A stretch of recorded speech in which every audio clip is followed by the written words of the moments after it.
The budget specified the complexity of the work. Advantageously, I was fit enough because it found when I spent my time doing workouts. Hi guys, welcome to my YouTube channel, and this is Brian. Today we are joined with a guest, and you can introduce yourself as we start. My name is Stephen Otieno, also known as Killian Texels. Also known as Japicha. Yes, some call me Japicha. Yeah, and how did you first get started in photography? How I started. Yes.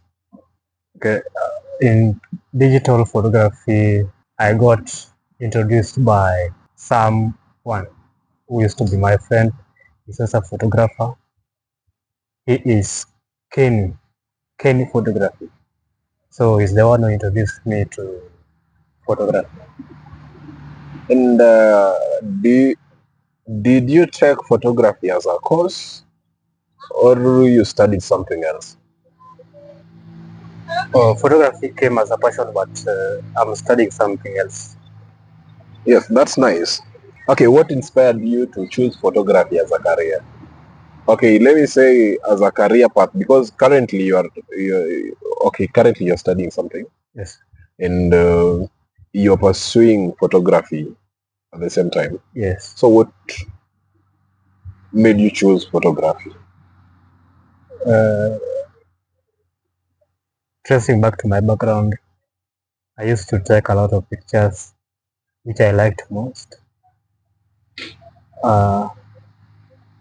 And most of my colleagues and friends advised me to take photography seriously. So how old are you in the photography world? Photography now, it's now 5 years. 5 years since you started. That was back in 2020. Yes, yes. So when you come from an amateur to a professional in 5 years. Yes, I grew from amateur, professionally, still growing. And do you think somebody can learn photography in lesser time? Yes, it's possible. How long? It depends with your understanding. So when you're a fast learner, it will take you a short period. And what type of photography do you enjoy most? I do mostly street photography. Why street photography?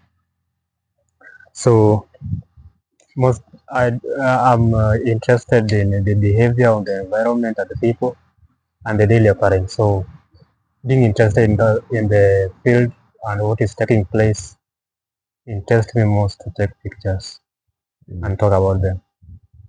How would you describe your photography style in 3 words? Simple, perfect. That is 2 words. That is 2 words. So yours is simple and perfect. Yes. That's also nice. That's also very, very, very, very good. Do you prefer natural light to artificial light? I prefer natural light Why natural light? because previously I said that I liked delivering my work in appearing in a natural way.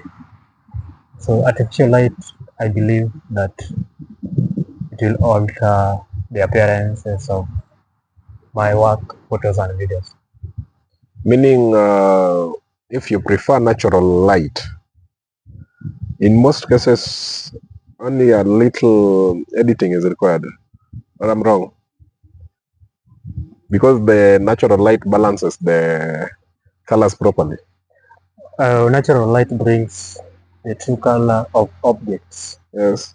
In photography, there's something called the true color. When you use the camera, let us take it that it's the same thing. What camera sees is the same thing your eye sees. So then true color is what your eye sees, and what your eye sees is brought by the natural light. Yes, and another thing, would you mind giving me one of the bad experience you've ever had while on the job? Job, I won't mind, but can say I've ever had experiences. One being disappointments with the clients, incomplete payments, harassments in the field. Yeah. And how do you control that? Ever since I experienced that, I learned from it. Did research on how I can do this. I can handle these problems. So far, there's no repetition. So you talked about disappointment. Yeah. Maybe you give us a scenario of what happened. We would also love to know. Disappointments when you made agreements with the client, performed the task in the field, delivered, but now when it comes to payment, it was incomplete, and I took that as a disappointment. And what did you do after that? I'm going to just let it slide. I followed up, but there was no positive feedback. And can you share a project you are very proud of? At least one that you ever did. Yeah, the projects I've ever been proud of doing, I've been sharing a number of them. One being, there's a documentary which I did on first aid, which happened first aid orientation and training, which happened in Busia County. So it had all the sub areas which were covered complete, and the output, all the clients and the audience say that this work is first class. That's nice. And also it's a good, let me say, a good thing to get feedbacks from clients. Yes. And how do you handle clients who are camera shy? So we use comedies or funny statements, lines to make them be part of you or make them feel that you are part of them also. So this makes them in line. And somehow, let me say, makes them comfortable. Yes. Or the shoot comes by surprise when they don't expect it.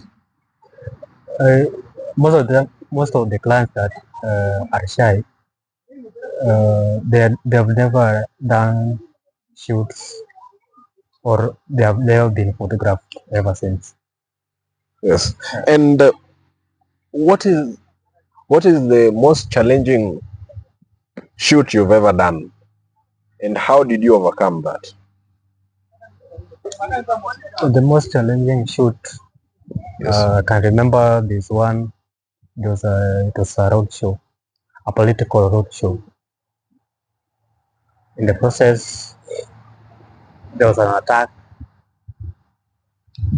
and I was alone in the vehicle.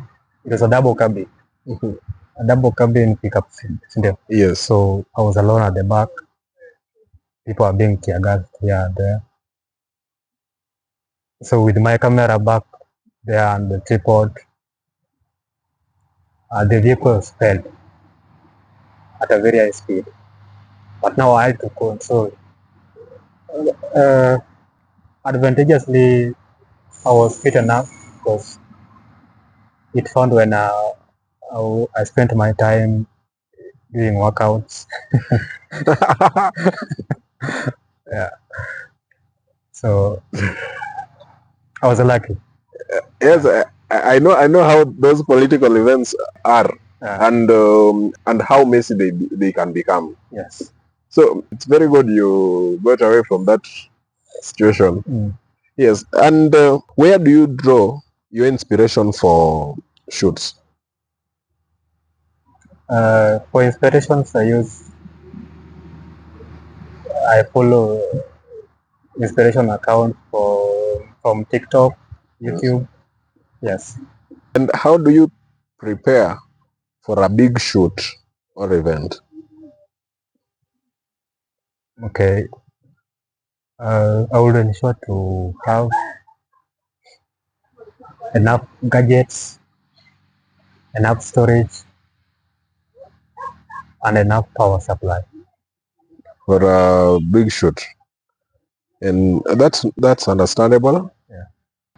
How do you stay updated with photography trends and updates? Like I said, I follow or watch inspiration videos or TikToks and accounts, Mhm. the same as for updates and trends. I do follow them from the tutorial videos and updates on the social media accounts. From up there, you told me something about almost being beaten or let me say hijacked during a political demonstration. Mhm.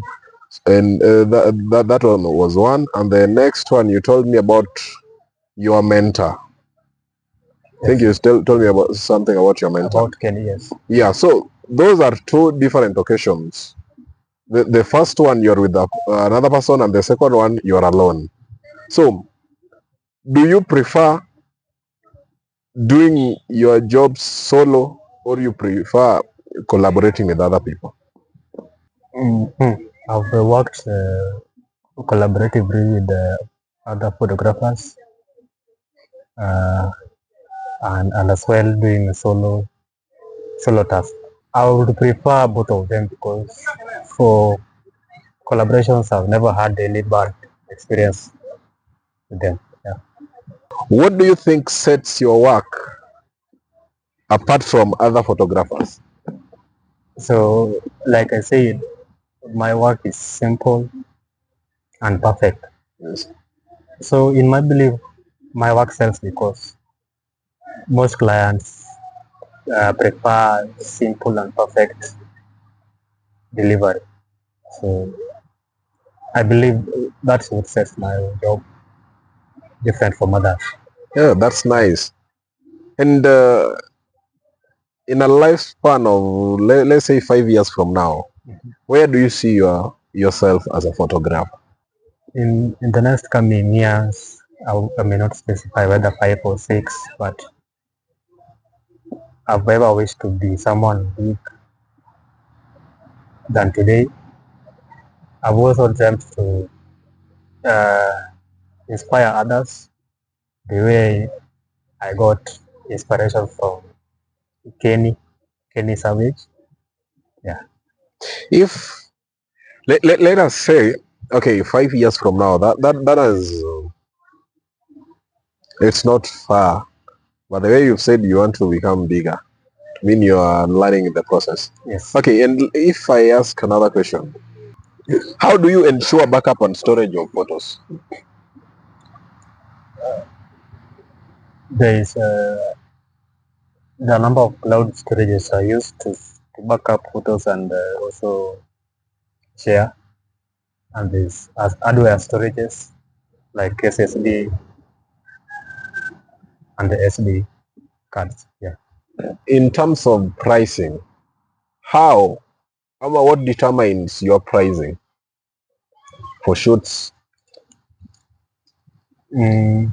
Determines the client's budgets and what they want. Mm. Yeah. So in other words, what they want you rate is as complexity of the event, of the shoot. The budget specifies the complexity of the work and Mhm. what you want, the kind of services you want in your coverages Yes. also determines the pricing. Yeah. Another thing, Steve is from Homa Bay, and let us say somebody had a job for you today. How would they reach you? I'm available on TikTok. I use Killian Pixels. On Facebook, I use my official names, Stephen Otia. on LinkedIn is Stephen Otieno still, and you can call or chat on WhatsApp 0701232382. Yes. That's nice. And thank you for staying tuned. Thank you for joining us this week. And we hope to bring more nice and similar content in the coming future. Stay tuned. And that was today's session with Steve. Thank you.